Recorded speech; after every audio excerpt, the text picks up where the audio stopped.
Shakir Mukhamadullin and William Eklund impress, but the Sharks fall 4-2 to the Anaheim Ducks in a preseason game. So we'll discuss all that and more on today's episode of Locked On Sharks. You're Locked On Sharks, your daily podcast on the San Jose Sharks. Part of the Locked On Podcast Network, your team every day.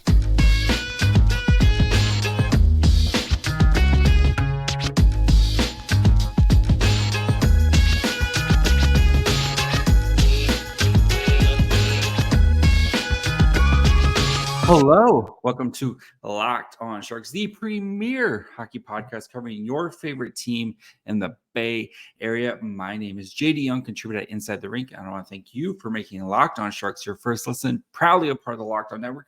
We cover your team every day, and if you want to be an everydayer, all you have to do is just follow along wherever you get podcasts, or you can subscribe on YouTube as well, or just do both. Both is good.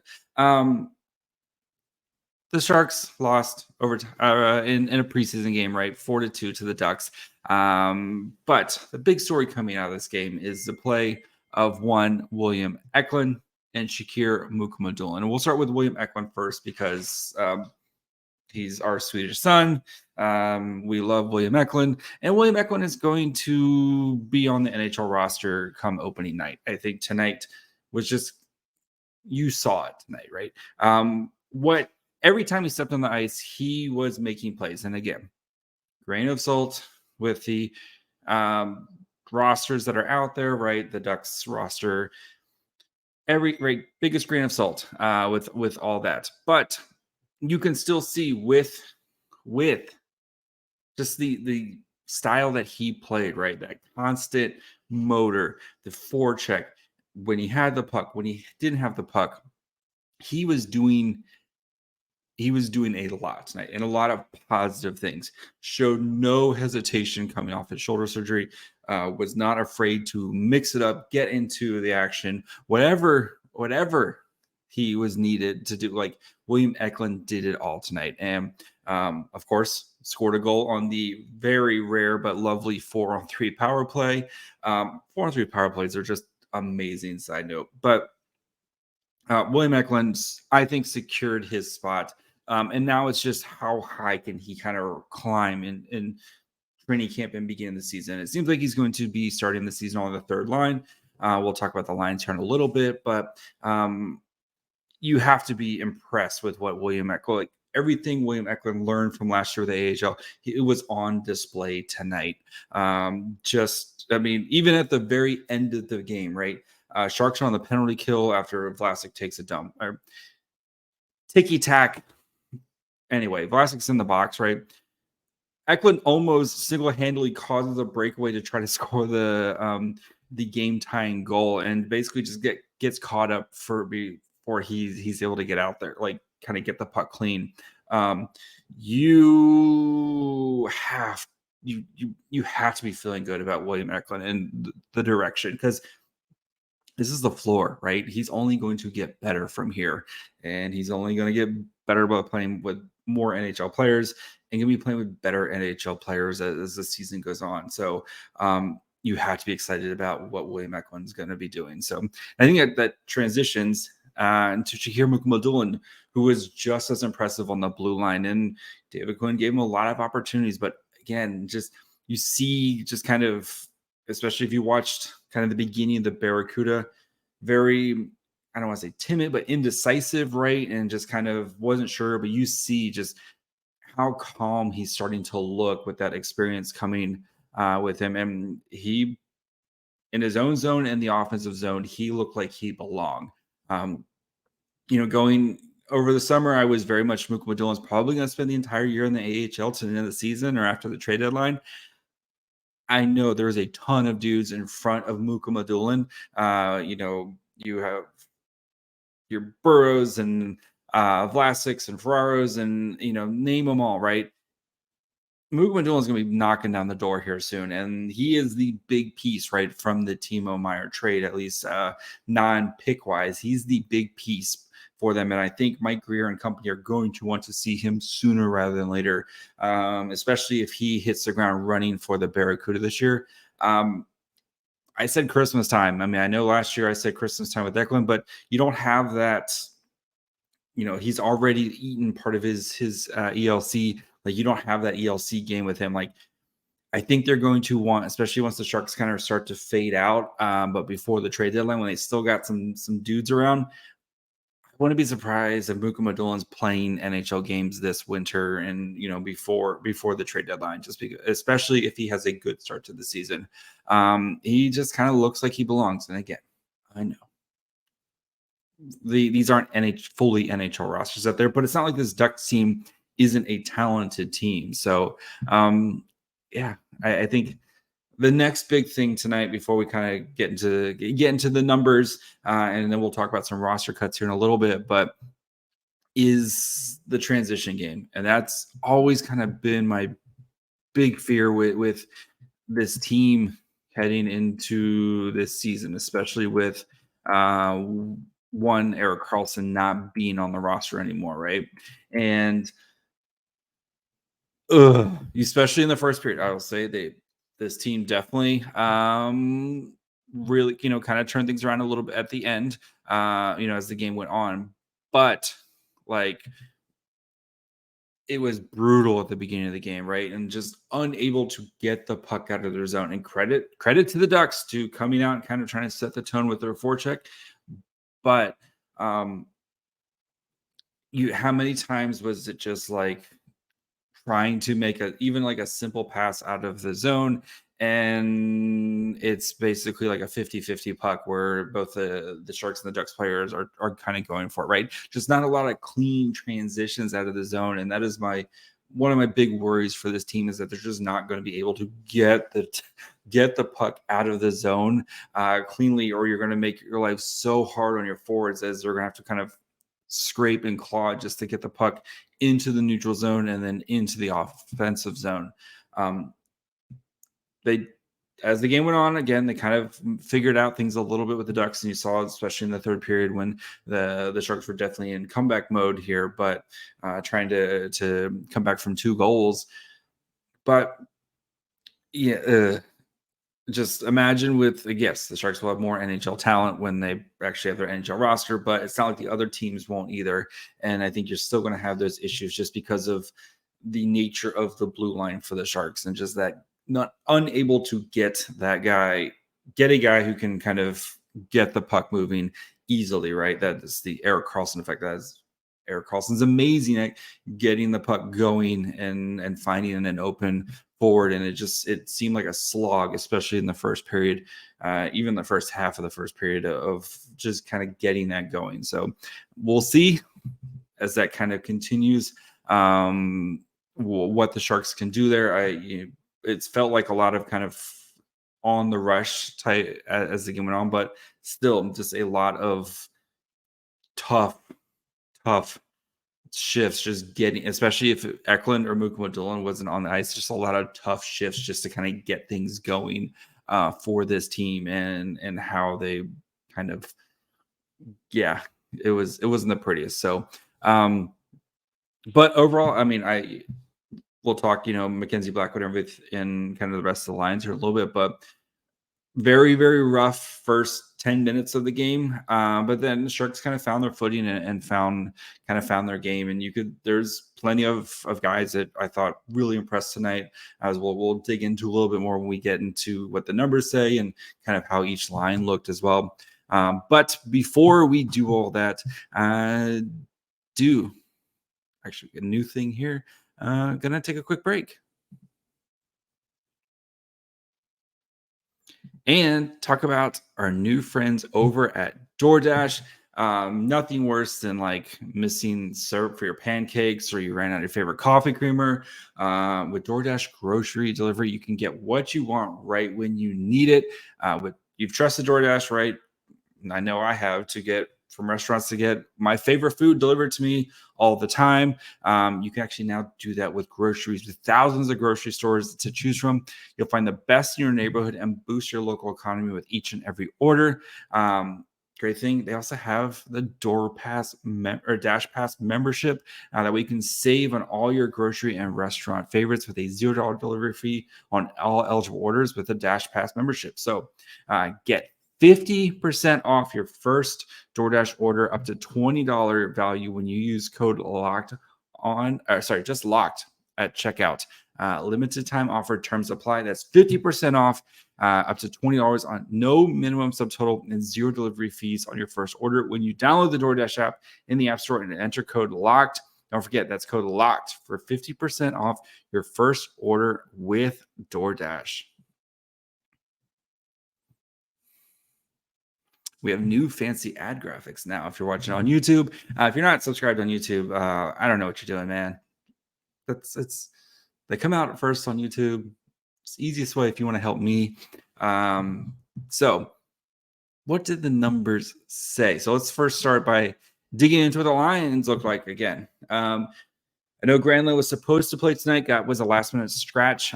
So first line was Eklund, Sturm, Haltonen, and then Peterson, Carpenter, LeBanc, Zetterlund, Kaspic, Lindblom, Cardwell, Robbins, Saborin, and then on the blue line, Ferraro, Gavanka. It's an A. So at the end, at least that's how Dan Rusanowski said it. And Dan Rusanowski is the man when it comes to pronunciation. Mukhamadullin, Vlasic, Knizhov, Cicek, and then Blackwood in net. Lindblom on the left, Zetterlund on the right. But anyway, Halton kind of got bumped down about halfway through the game, and Zetterlund got moved up to the beginning. For the Ducks, Valtrano, Agazino, Strome, Leeson, Carrick, Peralt, Regenda, Garreau, Caulfield, McLaughlin, Lupina, Tracy, and then on the blue line, Zellweger, Lubishki, Hines, White, Harrington, old Sharks friend Harrington, Leno, and then another old Sharks friend, Salick. A lot of former Sharks kind of just popping up there. But what did the numbers say for this game? So overall, 5-on-5, right? This is how we kind of view the game since the majority of the game is played on it. Ducks kind of controlled the pace for the most part, especially in the first two periods. The Corsi 4 or shot attempts 4 was in favor of the Ducks, 51.35 to 48.65. Actual shots on goal, again, at 5-on-5, 21 to 15.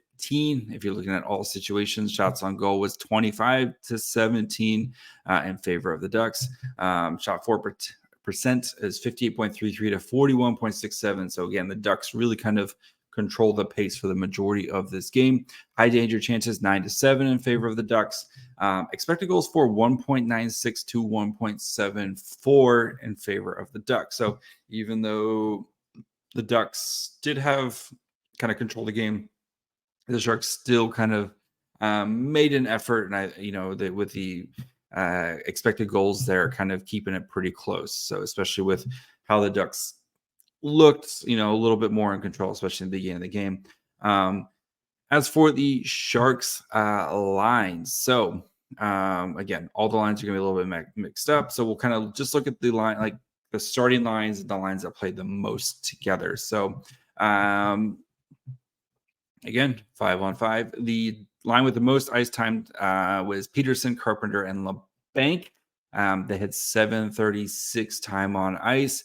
Shot attempts were 5-3 in favor of that line. Actual shots was 2-2. Expected goals was 0.16 to 0.09, and mostly kind of neutral defensive zone starts.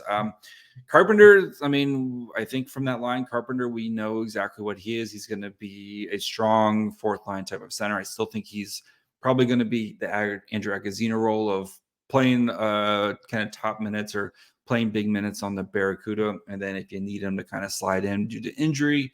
If Couture's out for a while and then something happens with Sturm or Granlund, I think he's kind of that guy to kind of slide in. Peterson, I thought, was okay tonight, had a couple chances, kind of the same thing with LeBanc. LeBanc on his, kind of nice pass on the power play to lead to the Eklund goal. Not so great on the back check that led to the empty netter. Eklund, Sturm, and Kasper Haltonen played 701 together. Corsi 4-7 in favor of the Ducks. Actual shots was 2-4. Expected goals 4.18 to 0.64. So kind of got hemmed in their own zone a little bit and gave up some quality chances. Did produce 3 scoring chances, but gave up 4 as well. And then 2 to 3 in the high danger chances. 3 neutral zone starts, 1 offensive zone start. Cardwell, Robbins, Scott Saborn, 5:46 time on ice, 2 to 7. Not the prettiest there. What you want to see, but yeah, that line. Actual shots though was 1-1, so they did give up a lot of shooting chances, but they weren't really on net.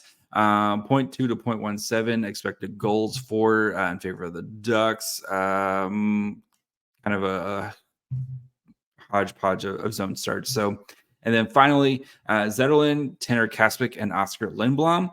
455, 2-2 for the shot attempts, 2-1 in favor of actual shots on goal for that line. 0.06 to 0.1 goals as expected.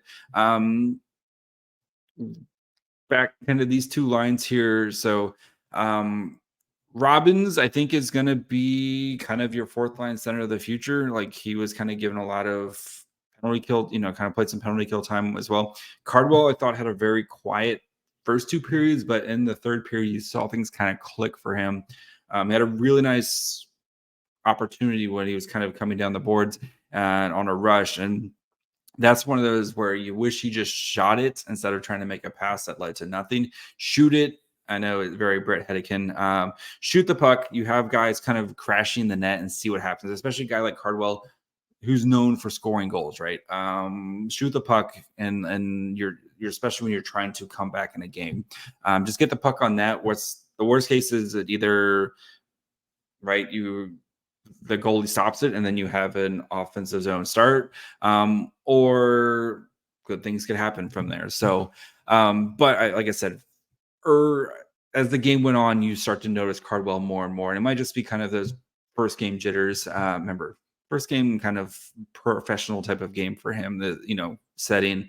Let's see what happens as things go on in the training camp and preseason. So Zetterlund, I thought, looked good. Again, kind of continues to shoot the puck. Tanner Kaspick, I liked his game tonight. Very physical game. I think he's going to be a huge addition to the Barracuda, again, on a PTO tryout. I wouldn't be surprised if he gets an AHL deal, maybe an AHL NHL deal, but at least an AHL deal to go play with the Barracuda. I think he'd be a big addition to them. So one other interesting, very small sample size, but Ethan Cardwell, Tristan Robbins, and William Eklund did play a shift together at 113. They had 5 shot attempts and gave up 2 in that time. Actual shots on goal was 1-2 and produced a 0.13 expected goals for in that time. Just, again, one shift, but you do like what you kind of see from there, at least in that little spot. So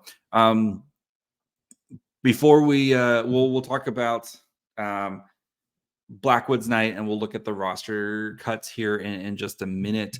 But before we get in all that, do want to thank you guys for making Locked On Sharks, of course, your first listen. Proudly a part of the Locked On Network. We cover your team every day. And if you want to be an everydayer, all you got to do is just follow along wherever you get podcasts. Or, of course, you can watch this on YouTube as well. We'll be back tomorrow where we have another preseason game. So we'll be covering Ducks Sharks 2, Rockies Revenge tomorrow. And then we'll do kind of some stock up, stock down at the end of the week. So that'll be for Friday's episode. Just kind of seeing where guys are at and seeing what guys maybe kind of need to continue to work forward. So make sure you guys are following along for all of that. Again, wherever you get podcasts. And, of course, you can subscribe on YouTube as well.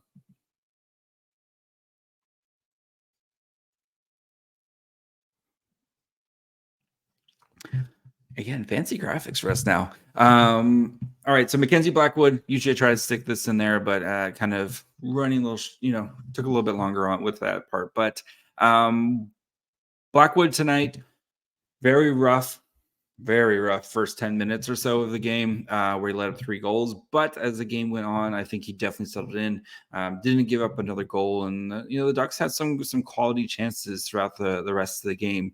Again, they gave up a ton in the very beginning, but Ducks had some quality chances as the game went on. And I think Mackenzie Blackwood really settled in for the rest of the game. So, what his numbers look like, all situations for him. So 24 saves on 21 shots, expected goals against 2.36, gave up 3 goals, save percentage 0.875, threw 5 goals against average. Again, will a goalie have a save percentage over 900? I would love to. We'll see. Not too sure on that. So high danger shots against, 9 high danger shots, made 7 high danger saves, mid danger shots 4, saved 4, and then low danger shots 9, saved 8. That Zellweger goal at the kid's very, very special. But the Sharks did a pretty good job of kind of pushing things out, especially compared to the Vegas game where it was a lot of the high danger, mid danger. They had kind of less of those mid danger, more the low danger shots from here. So you're hoping as Mackenzie Blackwood kind of finds his groove with the Sharks, new partners, new defensive partners, everything that's going on in a preseason game. Of course, you would definitely want some of those goals back, especially I think the Zellweger goal. But hopefully he can kind of find his groove a little bit here soon. So so overall, I think for the game, got to feel good about Mukhamadullin. You got to feel good about Eklund. I think some of the other younger guys kind of flashed, especially Cardwell as the game went on. Gavanka, I thought, looked pretty solid as well. Cicek had a pretty nice play to kind of save a potential breakaway kind of late in the game. But Vlasic looked like Vlasic. Farrar looked like Farrar. Shout out to Vlasic, though, scoring on the rush. Who needs Erik Karlsson? No, I'm kidding. We all are going to miss Erik Karlsson. So before, though, we get out of here, do want to just kind of, take care of a little bit of the news with the training camp roster cuts. So the Sharks did send back 10 players back to their, clubs there. So Mason Beaupit, Luca Cagnoni, and Jake Furlong are all heading back to their juniors. If you wanted to kind of look at the big questions in yesterday's episode, I did go through each of the prospects and kind of some big questions for them. So talked about these guys kind of extensively yesterday. So all those guys are going to go back to juniors. We'll see those guys, Cagnoni and Furlong kind of and Beaupit all playing for their junior teams here. And they're going to be integral parts of them, especially guys like Cagnoni and Furlong who are, going to be top pairing defensemen for their clubs. So we can start kind of keep an eye on those guys here soon. Mason Beaupit probably still the backup in Wenatchee, working on it, Wenatchee. And then a lot of the AHL only guys kind of got sent down to the Barracuda so they can kind of start the Barracuda training camp. So Ethan Frisch, Roman Canal, Connor McCarron, Bradley Merrick, Anthony Vincent, and Beck Warm, the goalie. I really liked what I saw so far at Anthony Vincent, and I just got a good feeling about him, and I think he's going to be an integral part for the Barracuda. I don't know why, small sample size, all that fun stuff, but I gut feeling about Anthony Vincent. So, and then Felix Gagnon, who was a ATO amateur tryout. He's going back to the Q to play with his team. So I think he's still only like 18 or 19. So he was just coming in for camp. They're going to kind of keep an eye on him. And you saw that with one of the Ducks players tonight, kind of same thing, was on camp and then now playing with them this year. So just, want to bring some guys in, kind of keep an eye on him. So I think that's going to be it for me tonight. Again, we will be back tomorrow where we'll be discussing the Sharks Ducks Part 2.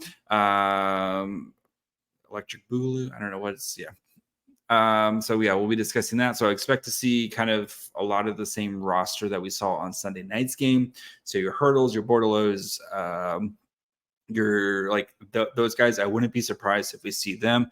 We'll see what Quinn wants to do in net. Because we've seen Blackwood, we've seen Capo Kakkonen.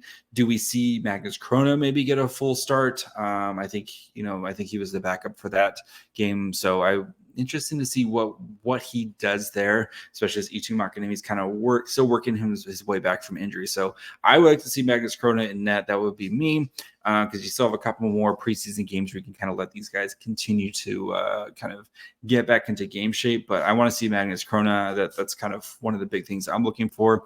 And then also what does Bordeleau do, right? He's got a great opportunity here. Dakota's going crazy over something. He's got a great opportunity here with Couture out. Can he seize this opportunity? So those are just a couple things I'm looking forward to tonight's game. Again, we'll have a full breakdown on your next episode of Locked On Sharks, wherever you get podcasts. And of course, you can subscribe on YouTube as well. You can follow the show on Twitter, Facebook, Instagram, and Threads at Locked On Sharks. You can follow me on Twitter and Threads at My Fry Hole. Until tomorrow, bye, friends.